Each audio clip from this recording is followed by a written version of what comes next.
नमस्कार दोस्तों, मैं पंकज भारद्वाज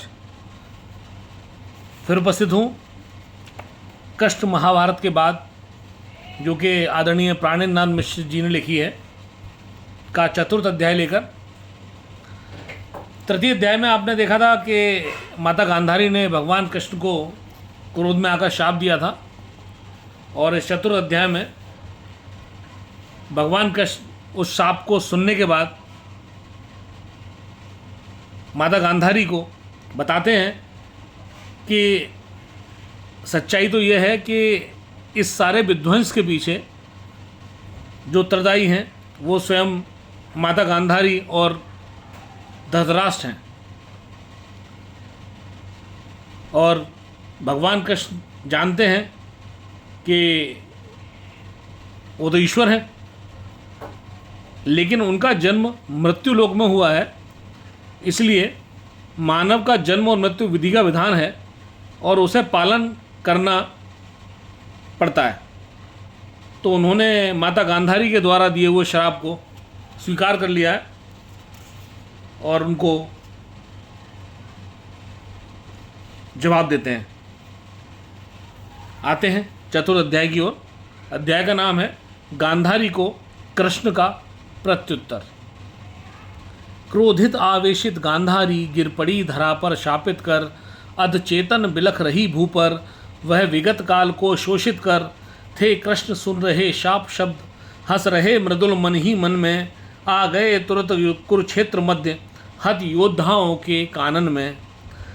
बोले गांधारी को हाथ जोड़, माते ये शाप मैं लेता हूँ, पर वंश नष्ट होता है क्यों, उसके कुछ कारण देता हूँ।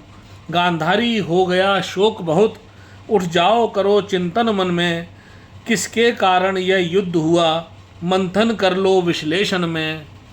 कौरव विनाश का कारण तुम स्वयं बनी थी नेत्रहीन, पर ज्ञान चक्षु चिंताधारा को क्यों रखा दृष्टि विहीन। गांधारी है वह धूत खेल, का कपट किया था क्या मैंने, अपने भाई का चक्र तंत्र क्यों रोका नहीं कभी तुमने। माते अभिशाप तुम्हारा मैं, है ग्रहण मुझे पर यह सुन लो, जिन पुत्रों से निर्वंश हुई भद्रे उनके दुर्गण गिन लो। वह दुरात्मा ईर्ष्यालु प्रकृति, अतिशय अभिमानी दुष्कर्मी, कामी क्रोधी एक शत्रुमूर्ति था पुत्र तुम्हारा हठ धर्मी। ऐसे दुर्योधन के तुमने क्यों अपराध नहीं संज्ञान लिए, क्यों उसे अग्रगामी करके सिंहासन के लोलुप्त दिए। क्यों दीन विदीर्ण हुई हो तुम, क्यों शती शक्ति धूमिल करके, बन पाओगी क्या पुत्रवती, यों मुझको तुम शापित करके। मैं सर्वविज्ञ मालूम मुझे, कालांतर में यह ही होगा, मैंने ही लिखा सबका ललाट, जो लिखा मेरा वह ही होगा।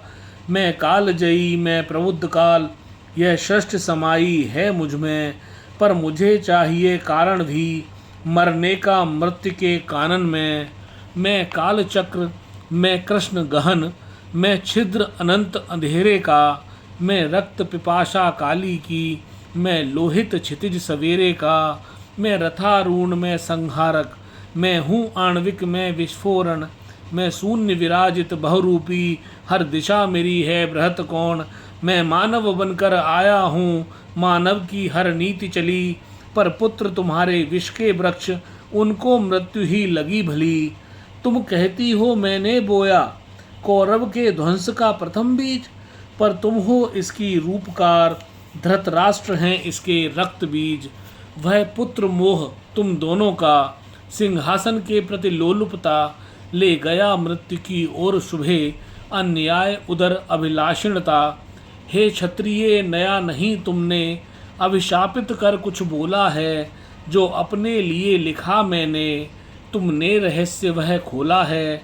मेरा वैष्णव कुल है मुझसे अपराजय है और अविजित भी, कोई मार नहीं सकता इनको, मेरे चिन्ह से सारे चिन्हित भी।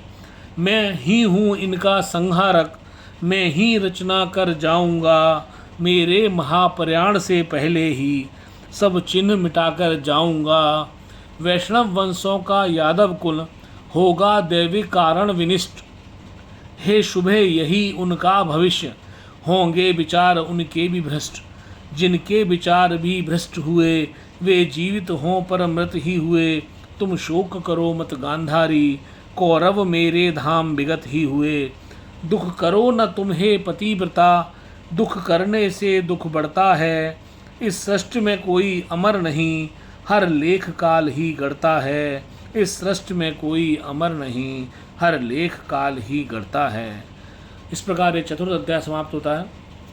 इस अध्याय में भगवान कृष्ण ने माता गांधारी को बताया है कि जो विध्वंस के कारण थे वो आप और महाराज धृतराष्ट्र हैं, और रहा सवाल शापित का, तो मुझे वो स्वीकार है।